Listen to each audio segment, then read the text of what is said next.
waaw gars yi nouvelle révélation de Serigne Saliou Gueye affaire foncière bi mu concerne Franck Timis ak Tahirou Sarr homme d'affaires ak yeneen entreprise gars yi ndekete bëri na fi entreprise yoo xam ne étranger yoo xam ne gars yi dañu leen jox suufu Sénégal ñiy bay buñ bayee ba pare dañuy jël lu baax lu yóbbu ko seen réew non gars yi li garaaw na gars yi maa ngi ñaan na ngeen abonné gars yi abonné leen ngir yàlla tax ngeen may seen bi tax ñu mën a gën di def vidéo politicien chaque fois nii lay demee ñii nag comme que ñoom Sonko wax na ko ne leen na fi nekk benn mandat mais l'essentiel ñun li ñu war a jubal dañ ko jubal loolu mooy dëgg il faut pas se soucier des mandats il faut se soucier de cette génération là loolu mooy dëgg c'est ce qui est important voilà donc ñoom Mody Guiro ñoom Cheikh Diop ak yeneen syndicalistes yi bu ñu bëggee rek lu ñu wax am na ay travailleurs yu nekk terminal roulier bu port avec Bolloré waaw ñooñu nga xamante ne 80% du personnel c'est des temporaires ba tey jii def fa plus de 10 ans yi mu am foofu ay licenciement abusif mës ngaa dégg nit ñi wax ci déedéet loolu lañu war a wax nañu xeex pour ñu régulariser booy yooyu nga xamante ne ña nga fa di liggéey guddeeg bëccëg avec des salaires de misère te amuñu benn couverture sociale ni médicale xeex bi foofu la doon neexee mais doo ñëw fekk ñoo xam ne dañuy toog mu dox ñu dàq leen ba pare ngeen bëgg a taxaw naan ay nañ leen reculer buñ ci jalaat kenn tous ces gens là qui ont été licenciés nañ leen dàq ci biti léegi nag su fekkente ne dañu licenciement abusif la y a des juridictions spécialisées pour ça le tribunal du travail def nañ ko saisir logiquement man tey suñ ma dàqee illégalement je saisis le tribunal du travail ñëw ne dañ ma dàq joxe kayit yëpp te li wër te wër ne mooy juge ya fa nekk bu fekkee ne constaté nañ ne dañ la dàq abusivement nañ la rétablir dans tes droits c'est important kuñ ci dàq tam nga jàpp ne c'est abusif jarul nekk fi ay collectif tardel sa bopp la parce que collectif du la ko may tribunal ngay dem boo demee tribunal ñu àtte la ñu dalawaat la sa liggéey bu fekkee ne c'était régulier si c'est pas régulier nag nga xam ne yow mënoo ci bokk c'est pas du noonu defe naa loolu leer na Serigne Saliou ñu avancé laataa ñuy àgg ci cappaandaw jotaay waxtaan wi tuuti dama bëgg nga may ma journalu yor bu démb Serigne Saliou nga def ci liggéey bu mucc ayib sur la spoliation foncière dans la vallée du Sénégal nga indi la vérité donte ci biir waxtaan bi junjoon nga ko 8000 hectares yi bu Tahirou Sarr waaye surtout les 26000 hectares maanaam de la CCSS compagnie sucrière sénégalaise ak les 20000 hectares de Franck Timis alors sëñ Saliou liggéey gu yaatu gi ngeen def maanaam càmbaan la plus précisément loo ñu ciy gën a leeralal mbir mi xam nga boo xoolee la vallée du fleuve Sénégal te ñii sax lañ si leen mais dinaa ñëw ci ñeneen ñi foofa dañ ko séddoo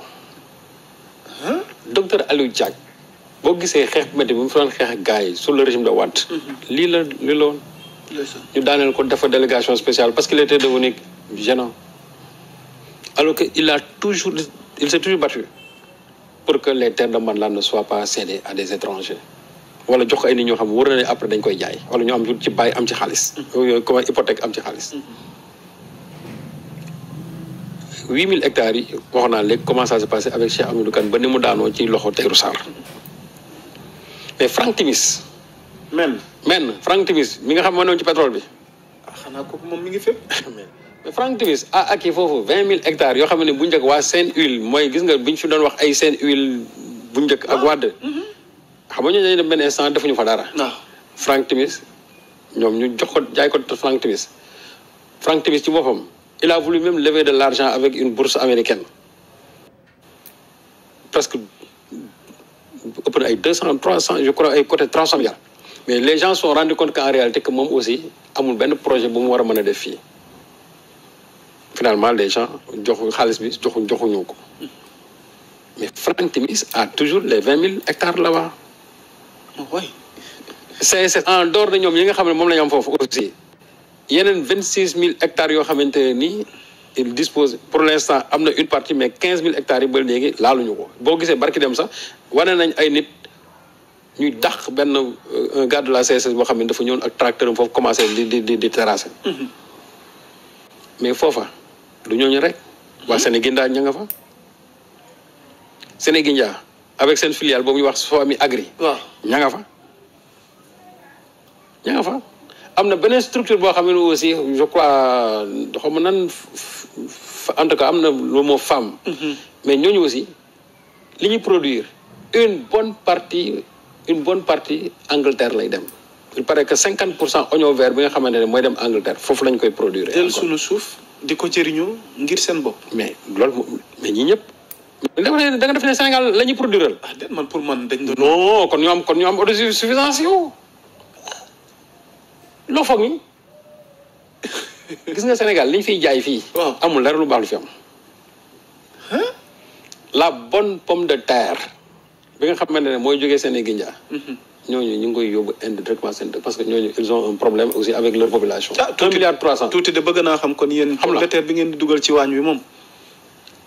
espagnol li ñuy béy fii. directement seen dëkk. oignon vert boobu may wax léegi. waaw directement Angleterre. même am na ci ay type de mangue yoo xamante ne nii fii yu espagnol yi béy directement Espagne la jëm ñu def ko ci ay carton yóbbu ko Espagne fii loo fi gis njaay fi mooy loo xam jàpp nañu baaxut. xam nga des fois da ngay trier xool ni yu baax yu kii yi ñu jàpp ne yi baaxuñu yooyu la ñuy bàyyi ci réew mi. tuuti dinañ mais li baax mooy dem. Sëñ Saliou nag li nag moom. li baax mooy dem. pour dire que aujourd'hui les étrangers sont venus au Sénégal pour nourrir ñoom leur population. utiliser les terres sénégalaises pour nourrir leur population. ak lu toll nii ci suuf. mais je donne l'exemple encore de Sénégal. allez-y. acide bi ñuy engrais bi ñuy produire. waaw. comment se fait que ñuy produire engrais bu toll noonu ba pare ñun ñu am jafe-jafe engrais. paradoxe. parce que l'engrais qu'ils produisent ça va directement chez eux en Inde parce que Inde aujourd'hui ils sont 1,3 milliard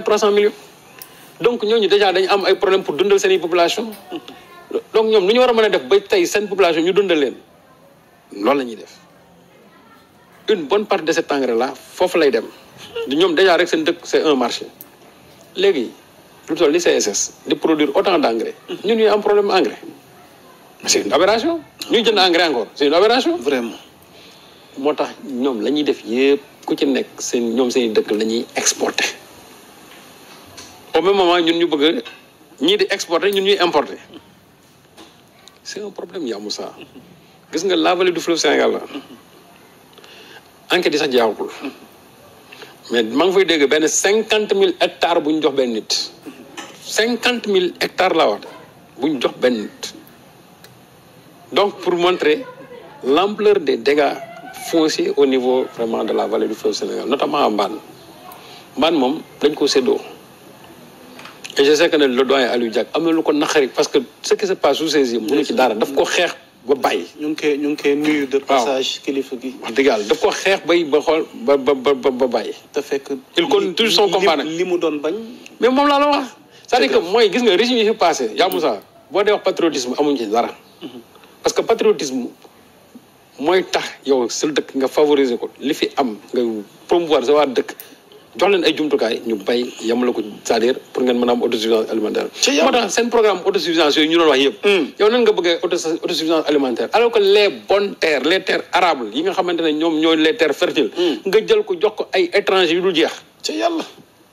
tey bu ñu la gënoon liste wax la ne autant d'étrangers ñii ñooy exploité dans la vallée du fleuve Sénégal mais da nga naan c'est pas possible. kon le mercredi prochain moom jotaay wi nar na kéemaane ak léegi nag liste bi. wax dëgg yàlla Sénégal daal. boo gisee li ko plombé yëpp lii ci la bokk. mais li ma jaaxal sëñ Saliou pareeguñu de. tuuti jox ma yor gu tey gi. parce que dafa mel ni léegi daal ay série de spoliation foncière ñoo am. ci réew mi nga xëyee tey Serigne Saliou ak spoliation foncière dans le village de Kountiao. mu nekk ca département Tambacounda. arrondissement de Maka Koulibantang commune bu Niani Tukulër. ñu ne Serigne Saliou 1000 hectares repartis entre Cheikh Yérim Seck. Khadim Ba. Global Business. et autres politiciens apéristes Serigne Saliou. waaw Global Business 500 hectares. waaw Cheikh Yérim Seck. global boobu 1000 lañ ko joxoon. xam nga dañ ko joxoon 1000. léegi ñoom ñu def benn délibération benn conseil municipal. ne dañ koy désaffecté parce que 1000 yi gis nañ ne defu ci dara. léegi ñu joxaat ko 500 yi léegi yeneen 500 yi ñu séddale ko.